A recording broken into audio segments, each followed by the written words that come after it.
The CBS Radio Mystery Theater presents...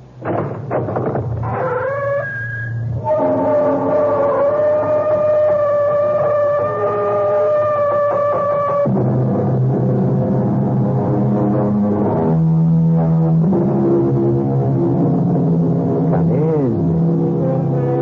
Welcome. I'm E.G. Marshall. It's only fair to warn you that this is very definitely a haunted house. Yes, there's a good old-fashioned ghost at large in these dark and dismal corridors. What's that? You're not afraid of ghosts? Yes. Why should you be? You've heard far too many ghost stories to be frightened by just another phantom. But be patient. We believe there's something particularly terrifying about the spirit who is about to jump out of your radio at you. We advise you not to turn off the lights when you hear this sound.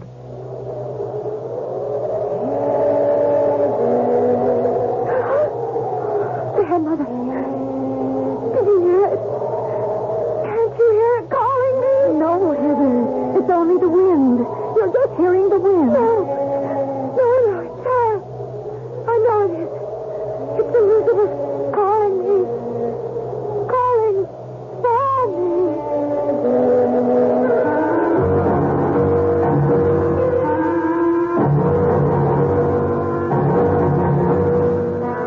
Our mystery drama, You Owe Me a Death, was written especially for the Mystery Theater by Henry Slesar and stars Patricia Elliott. It is sponsored in part by True Value Hardware Stores and General Electric. I'll be back shortly with Act One.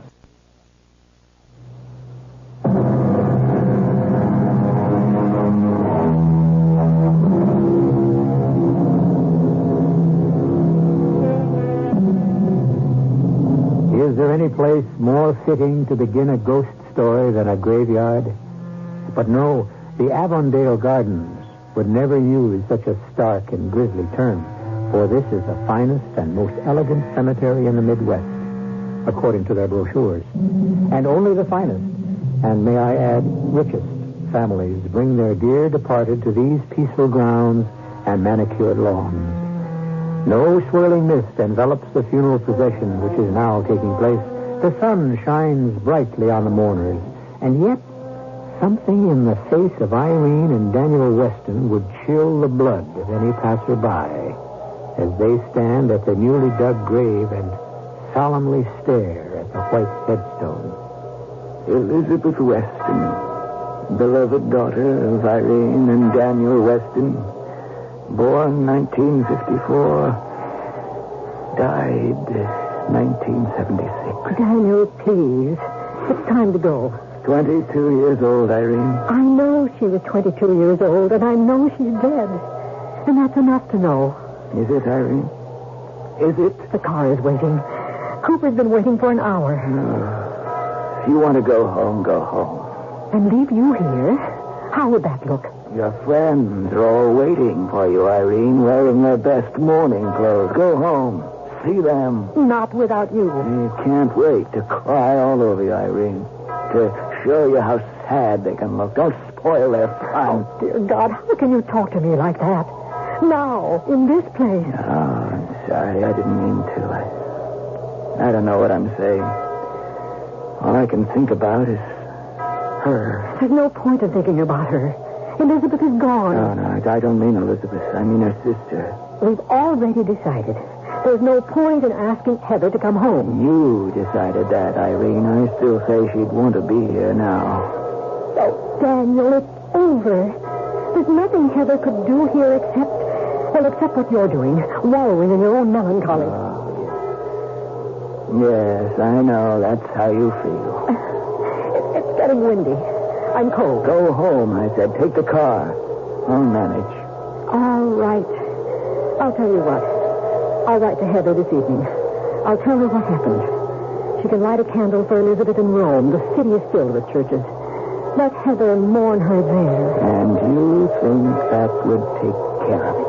Yes, I do. You're wrong.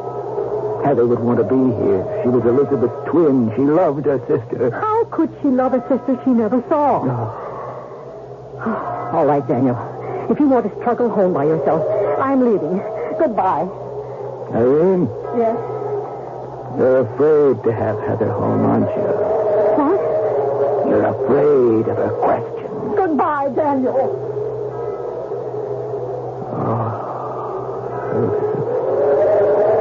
Elizabeth. My poor little girl. Forgive us.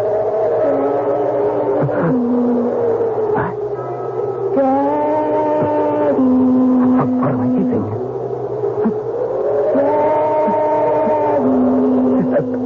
Elizabeth.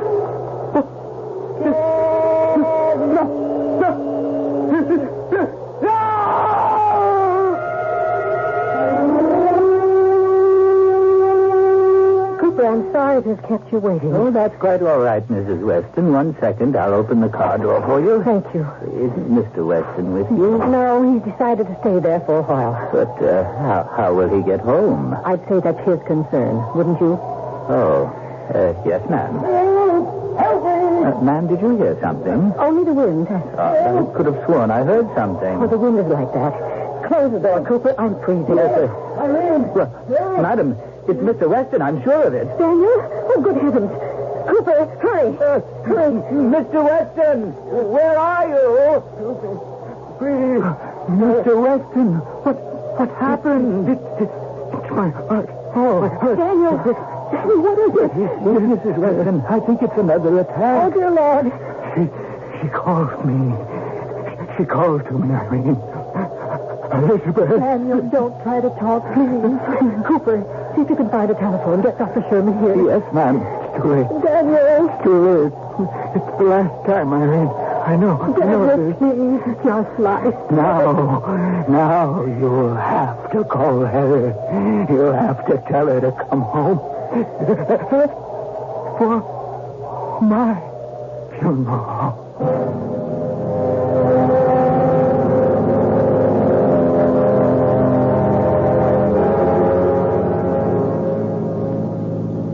No, I've never been to Europe myself, Miss Weston, but my wife says as soon as the youngest gets herself married, who knows? They've widened this road, haven't they? Oh, yes, 3-4 years ago. You've been away that long? Longer, Cooper. My.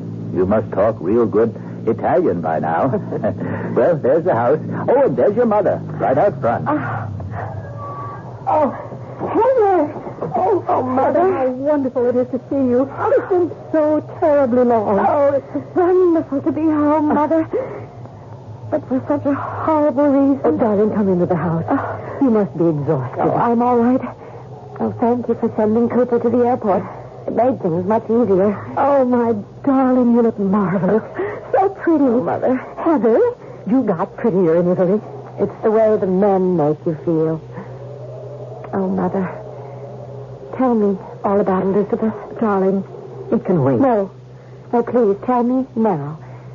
I know how Father died. I know about his bad heart, but why, Elizabeth? She just took sick, Heather.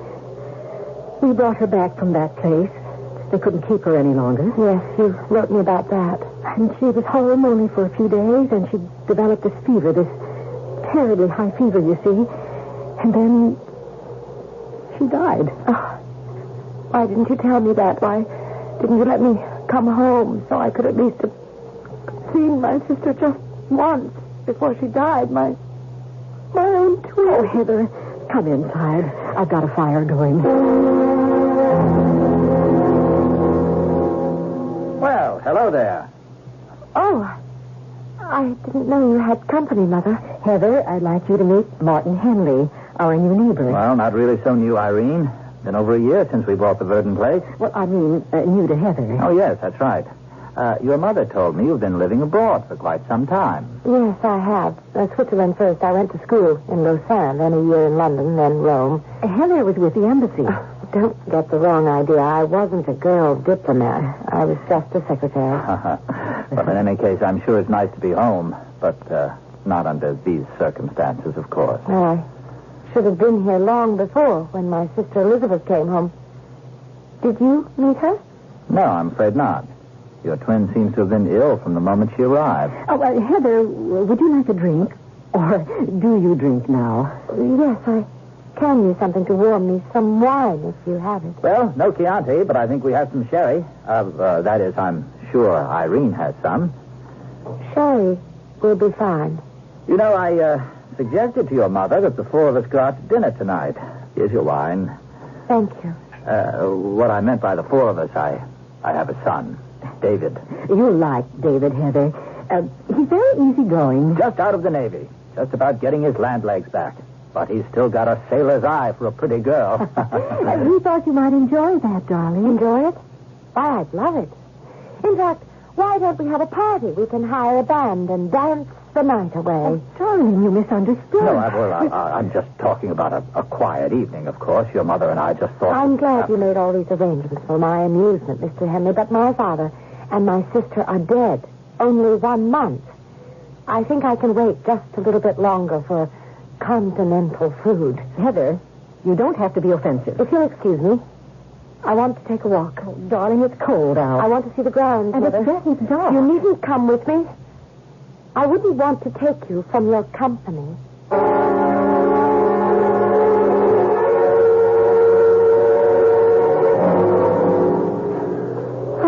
The old stone bench. I haven't sat in this bench for ages. I wonder if Elizabeth ever sat here. What in the world?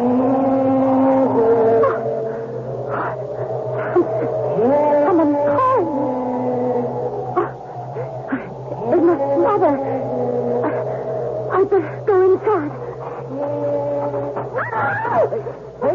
Hey, take it easy. You scared the daylights out of me.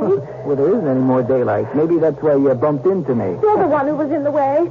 Well, how did I know you'd come charging out of those trees? They're my trees. Who are you? There's David Henley. I was supposed to meet my father here. And me. Yeah, I guess so. If you're Heather? Yes, I'm Heather. Oh. Do you mind if I went inside? I'm cold. Your mother said you were pretty. She didn't say you walked so fast.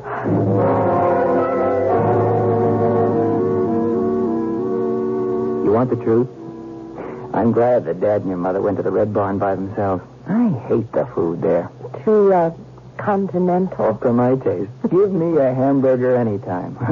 Does that bother you? Oh, I haven't seen a real American hamburger in 4 years. Oh, wait till you try mine. In the Navy, I was known as the Barbecue King.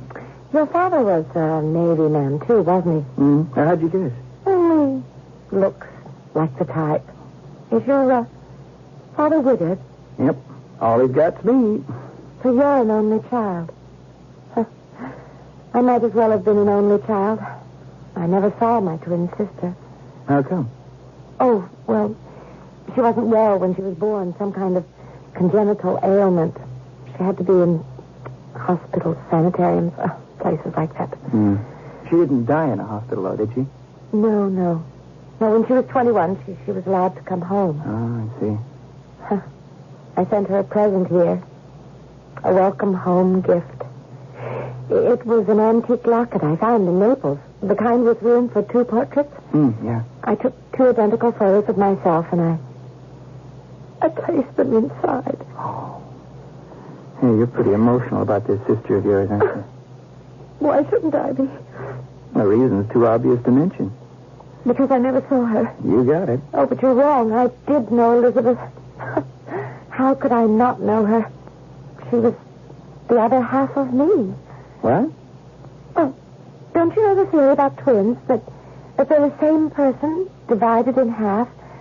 Only an accident of biology separates them at birth, but they can't ever be truly separated.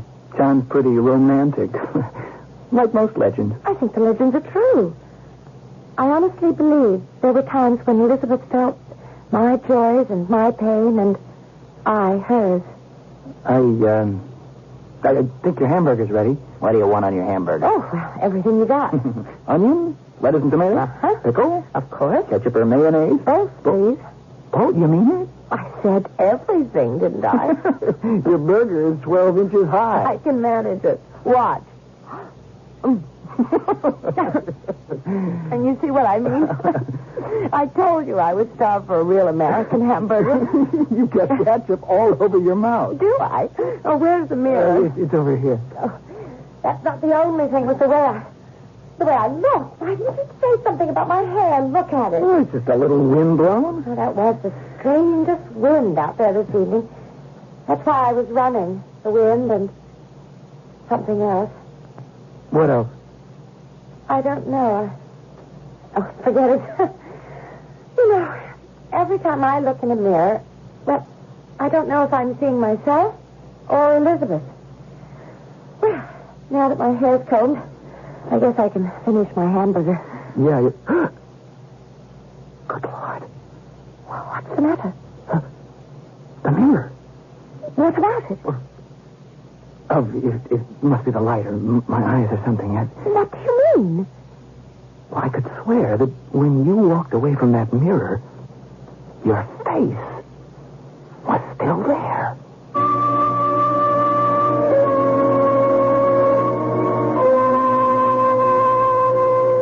It appears that Heather Weston is being haunted, and by the other half of herself. But what does Elizabeth Weston want of her sister? They say that ghosts only return to Earth because of a deed undone, a promise unfulfilled, a vengeance unobtained. What force has brought Elizabeth's restless spirit back to her home? And is that force one of good or evil? We'll learn more when I return shortly with Act 2.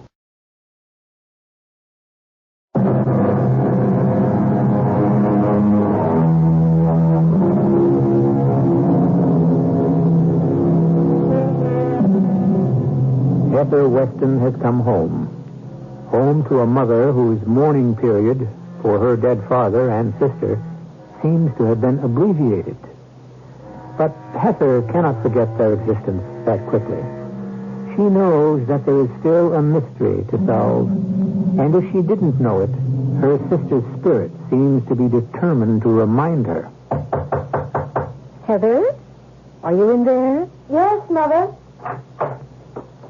What on earth are you doing in here? I'm just looking around. Didn't you say that Elizabeth used this bedroom? We did have her in here for a few days, but she seemed so unhappy that we moved her to the middle bedroom, your old room. Oh, well, then maybe that explains it. Explains what, dear? Why, I can't find anything. Not the slightest thing that belonged to her. Why on earth do you want to? I just do, that's all. Did you store Elizabeth's things somewhere? No, I haven't stored anything. Excuse me. Where are you going? To look in the other bedroom. Heather, wait. Heather, what's the point of all this? You won't find anything belonging to Elizabeth. I won't if I don't look. Well, darling, there isn't anything to find. She brought almost nothing with her from that place. Mother, she had to have clothes. She had to have personal belongings, books, records, a diary. Well, everyone accumulates things, Mother. Heather, let me save you the effort. There's nothing of Elizabeth in this room either. Not here, not in the whole house. But why? Why was everything taken away? There was so little to begin with. There had to be something. But she wore clothes. She wasn't an animal. Or did you have to burn them? Was it that sort of illness? No, darling. A fever. Nothing contagious. Then why is everything wiped away, scrubbed so clean of her? I mean, you'd never know that Elizabeth existed. Oh, she existed. Briefly, but she was here. Then why did you do this? Why did you remove all traces? Because there are some things in life that don't call for souvenirs. Oh, yes. I understand. Oh, what's this? Oh, the drawer doesn't close all the way.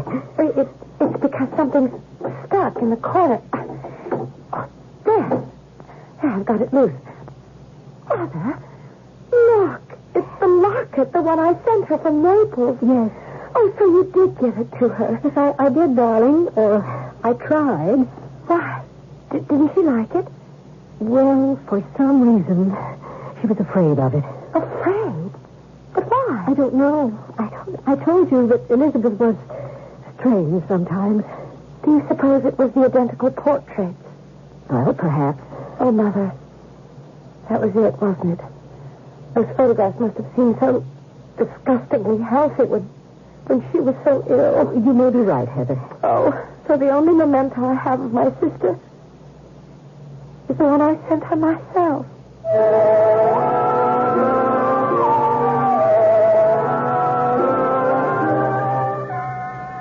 Heather, you're sure you want to sleep in this room? Oh, yes, Mother. Of course, it used to be my room. I mean, because of her. Don't be silly. It doesn't bother me that my sister used this room. Why shouldn't she?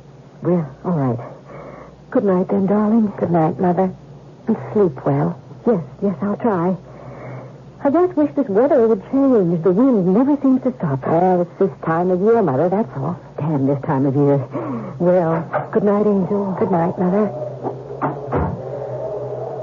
Whew. It is much too windy. I'd better shut that window.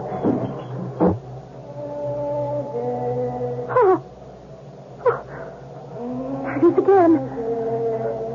I do hear it. I do. There's someone out there. Oh, horrible. Maybe someone else can hear it, too. I've got to find out. Oh, the door is shut. Why doesn't the door open? It's locked. Good Lord, the door is locked. I can't open it. Why would Mother want to lock me in? Mother! Mother! Can you hear me? Mother, please, open the door. I can't get out of my room. Mother! I'm frightened. Oh, it's going. Thank heaven the voice is going away. The door. Oh, that light. That light behind it. It's blinding. It's her. I know it's her. She wants to come in here. No, Elizabeth, no, I'm too frightened. Elizabeth, I'm your sister. I'm Heather. Why doesn't somebody else hear it? Why doesn't somebody help me? No, Elizabeth. Don't. I'm your sister. Look, I can prove it. The locket. Look at it. See, I have the locket.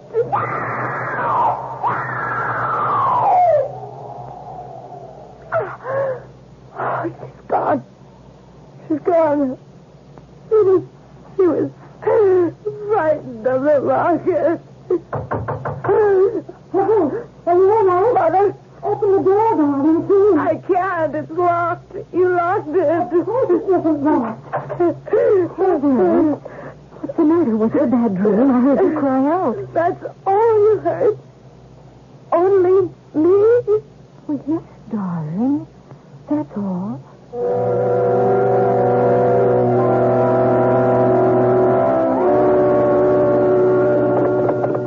Did you do much riding in Rome? Not enough, I guess. Oh, why do you say that? Because I'm saddle sore. You want to walk for a while? If you don't mind. Of course not. We can just walk them across the field. I'm sorry. I told you I wasn't going to be much of a riding companion. I'm just feeling too depressed. You're not depressed. You're haunted. Am I right? You don't believe me. I know. Neither would my mother if I told her. Told her what? That my sister has come back from the dead. Ooh, wow. I don't know why. But Elizabeth is trying to reach me. She tried the moment I came home. Is that what you were running from when you bumped into me? Maybe I shouldn't run. Maybe I should let her reach me. So you could talk things over with your better half? I didn't say she was my better half, just the other half of me. You know something? I think this twin theory of yours is dripping wet. It was the locket that drove her away. Huh? Oh, the locket I sent from Naples. Oh, yeah, you told me about that. Mother says she wouldn't accept the gift. She was frightened of it. Frightened her away last night, too, when she tried to get into my room. Well, they drive vampires away with crucifixes or a string of garlic. I'm not going to do anything at all to drive Elizabeth away. I'm going to let her come to me. That idea doesn't scare you? She's my sister. No. Can I ask you something? Yes? If you're not scared, then how come you're wearing that locket?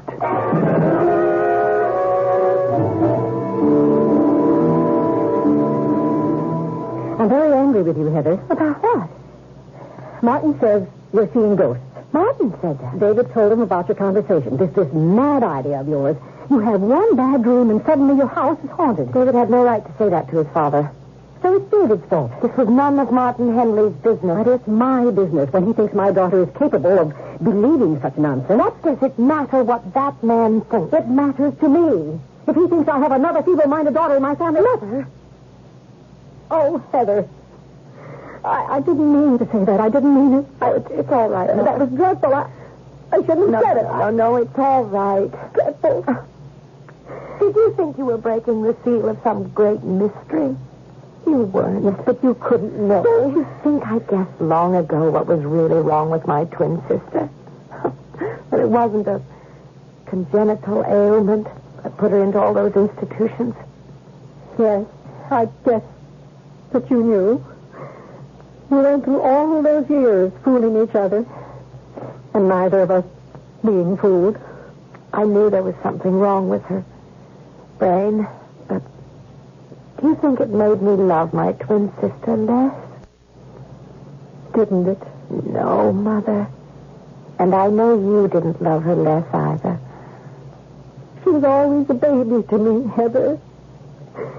The child inside her was never lost to me. Until the day she died. She called me Mommy.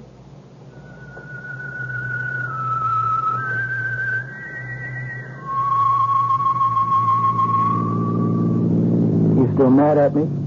I know you told him about my seeing ghosts. Mother was terribly upset about it. She thought I'd just about ruined her chances. The chances for what?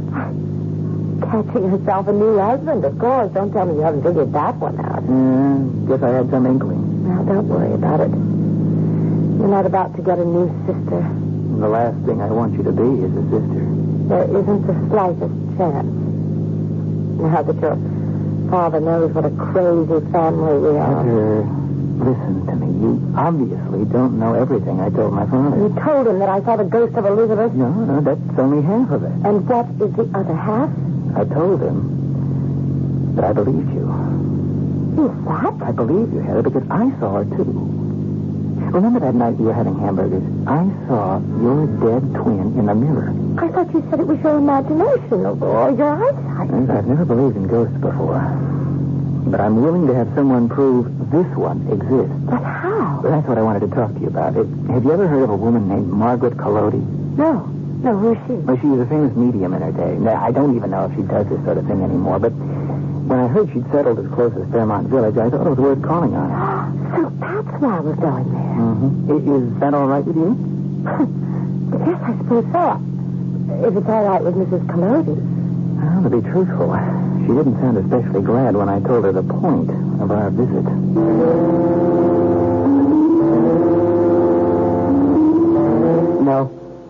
No, I'm sorry. I haven't conducted a seance in 15 years. Things happened the last time I tried, things I had no control over. Mrs. Collodi, we're willing to pay you for any service you can give us. It's been years, I'm telling you. My gift may be gone. Won't you listen to the problem, Mrs. Collodi? Miss Weston's sister was a twin. An identical twin. She's come back. I know she has, and I have to know why. I have to know what it is that she wants of me. A twin. Yes, of course. I know about such things. Twins are strange ones, you know. Strange and wonderful all their lives, and sometimes beyond their lives. What do you mean? Twins are single souls, my child. Single souls that cannot be parted on this side of the curtain or the next. Wait a minute. That sounds pretty silly to me. What you have seen, what you have heard, that happened before to other twins. My child, your sister wants to be united with you again. United as one. She can no longer share your life with you. She can only share your death.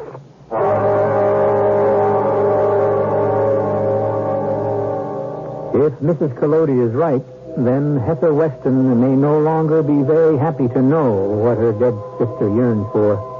No matter how much she may want to see Elizabeth, Heather is perfectly willing to wait another 60 years for the pleasure of reunion. The question is, will Elizabeth let her wait? We'll find out when we return in a moment with Act 3.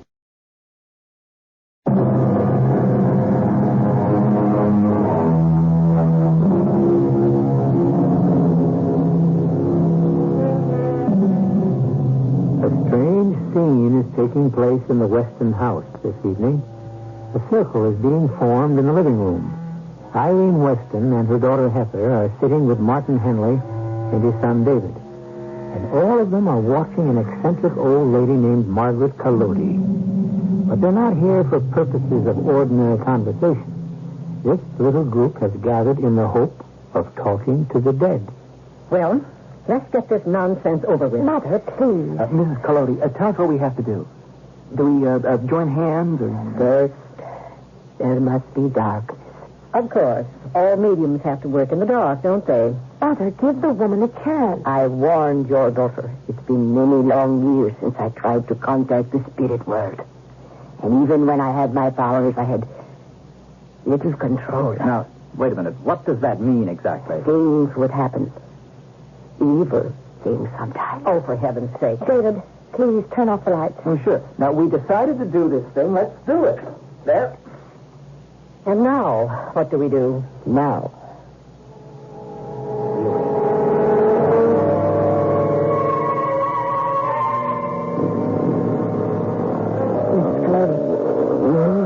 Mrs. Collodi, are you all right? Oh, this is ridiculous. How long do we have to sit here like this? What's wrong with the woman? I think she's in a trance. That's what she wants you to think. That's strange. I could almost swear that there's a light around her head. It's a trick of course. You see? She said she was going to tell you. Mother, shut up. There's a light around her head. I could almost swear. It's a face. I've had enough of this. There is a face. It must be her. It must be Elizabeth. No, it looks more like the face of a man. Good Lord. It is a man, Heather. Oh, David, it's my father. She's calling her name. Stop it. Stop it. Stop it. Stop it. I can't stand it. My daughter. Stop it. I can't, Irene. Let go. I can't. Stop it for the love of God. Turn on the light. David, do as she says. Mrs. Collodi. Oh, David, she's fainted. Never mind her. Take care of your mother. Mother, are you all right, Mother? Please. Please, Mother, look at me, please. Yes, I'm all right. My father, he came into this room. I saw him. Only, what did it mean? What was it he said? He said, you killed her. What did he mean, Mother? He meant that I killed Elizabeth. What? It's true. I did it. I killed my daughter.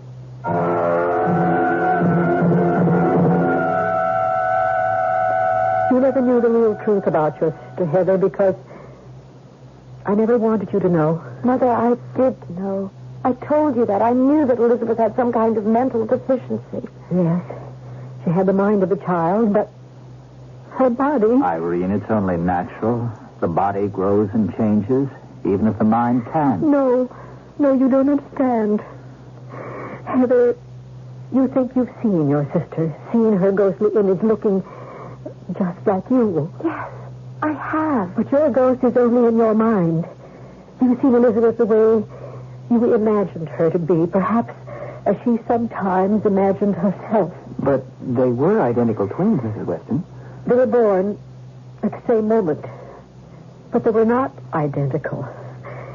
Heather, your sister was different.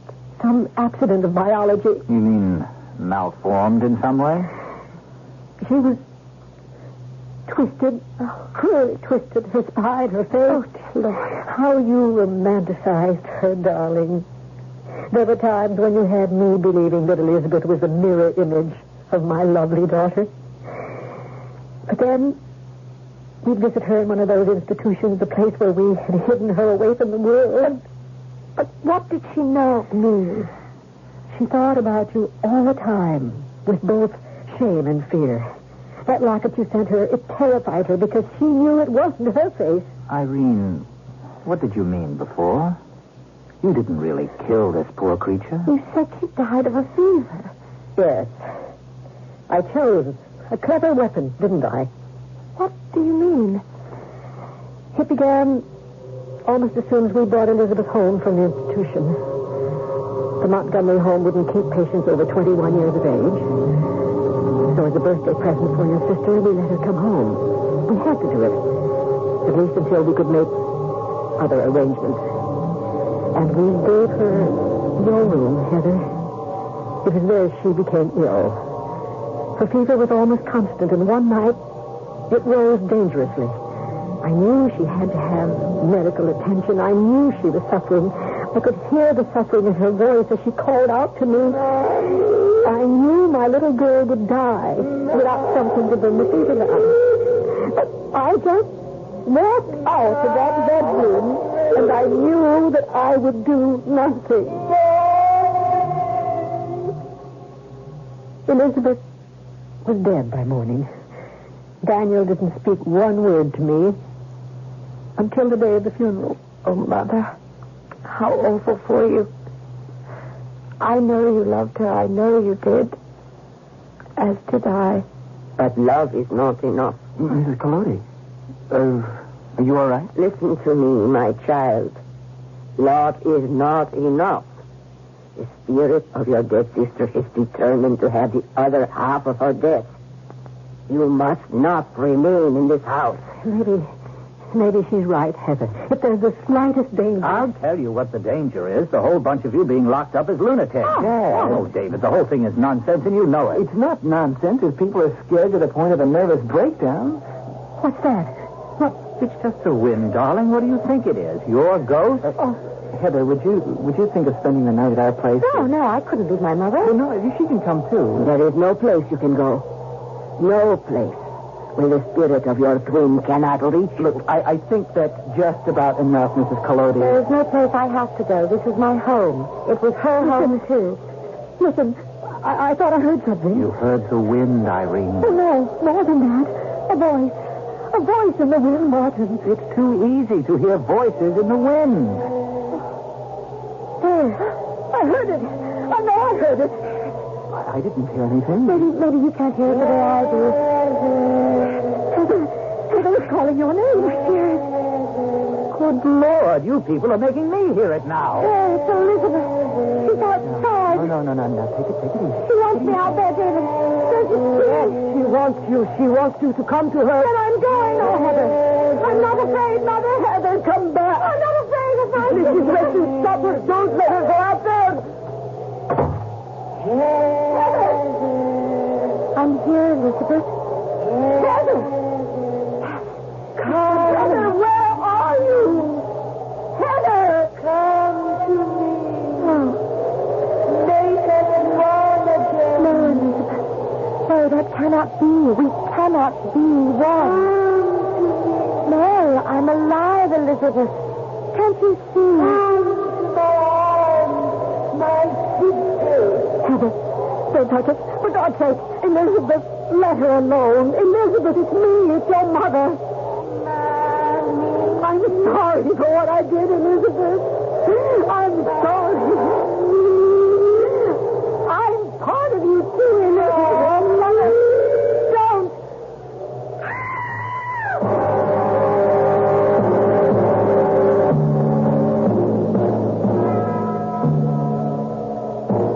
It's strange, isn't it? When I first arrived back home, I kept telling myself that I should go to the cemetery. Not my favorite place, personally. I just thought that I should do it, that I should visit the graves of my father and my sister. But I couldn't do it. I'm not so sure you should be here today, Heather. Not the way you've been feeling. But I have to be here, David. This time, I have 3 graves to visit.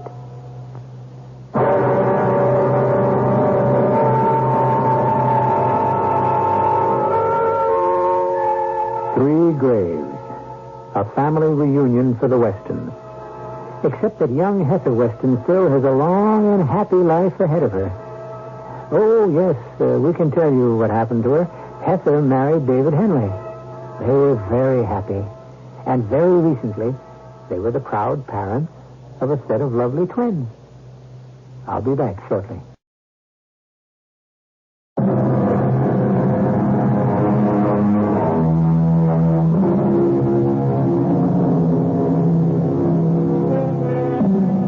We don't know whether our little story has made you believe in ghosts, but then how can you not believe? Since you have a disembodied voice in your own home this minute. It's my voice, the voice of E.G. Marshall, who hopes to be haunting you again very soon. Our cast included Patricia Elliott, Vicky Vola, Russell Horton, William Redfield, and Ann Pitoniak. The entire production was under the direction of Hyman Brown. And now, a preview of our next tale. Now, what did the cable say? Not that I do not know already. Dig again under cherry tree. New information about golden cups.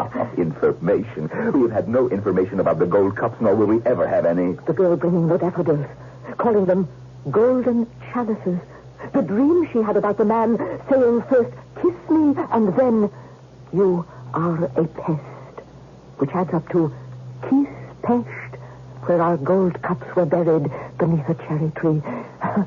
Then your Miss Ross shows up here with a cherry tree branch. You call that information? Making wild deductions from dreams and pieces of words and chance gifts? Hans, the girl knows something. Or she doesn't know that she knows, heaven.